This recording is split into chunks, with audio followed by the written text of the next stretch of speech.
talking about my 67 Dodge Coronet.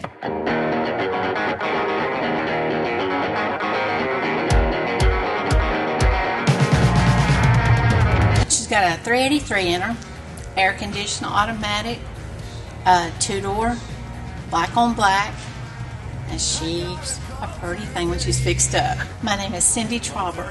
I was 17 years old, and a doctor named Ronald Lewis was at the car wash and had put a for sale sign in the window. My stepdad at the time, he went up and he asked him how much he wanted for it, and I wound up getting her for like $800. He bought it and brought it home, and I kind of looked at her and thought, that's a big car. I don't know if I can drive it.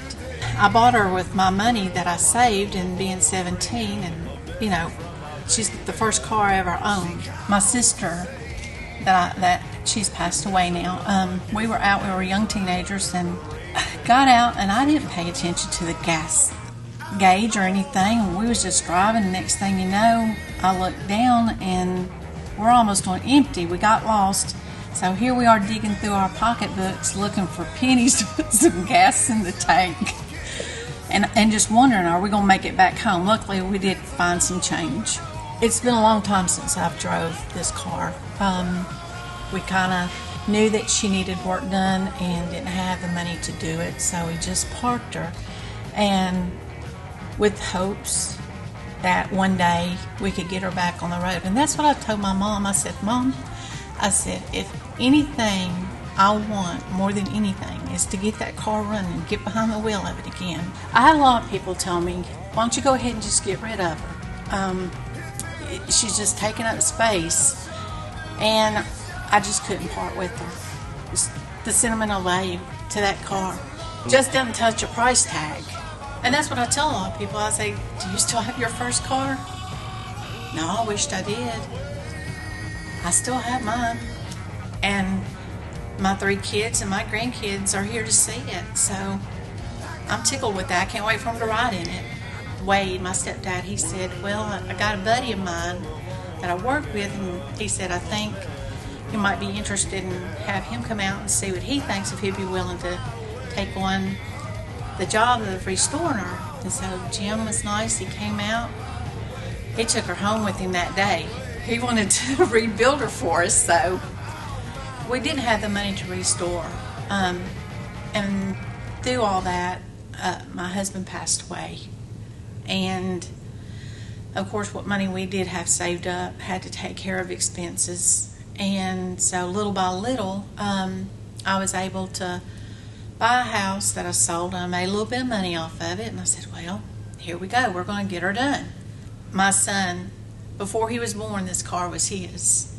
And when Jim came out to the house, I made him promise me that he would never sell her, never get rid of her. And he said, I won't, Mom. He said, I promise. And so now my son has a son. So my grandbaby, you know, I want her to stay in the family. That's where she belongs. I just want to say I appreciate Jim for seeing something in this car that a lot of people didn't. And just being willing to help my dreams come true, to being able to drive her again and show her off to the world and enjoy, you know, just everything about her. And maybe going to a car show and letting people see, you know, you don't see these cars that often. They're I've seen them, but they're rare. I'm so thankful that my stepdad brought Jim over and that Jim was willing to take on this project. It's a project, I know. But he also has a passion for what he does, and I know the outcome of it's going to be a beautiful outcome. I think the people that stuck with me, that believed, that stood with me, my kids especially, my mama first, saying you do what you feel that you need to do. You keep that car. If it means that much to you, just keep it. Don't get rid of something that you love that much. And I've told people, I said, you know, I could sell her tomorrow. That money will be gone, and so will that dream. Well, that dream's living right now. I'm going to drive her. I'm going to enjoy her. like I said, it's been a dream, and when it's completed, it'll be a dream come true. And I still have the original title to her.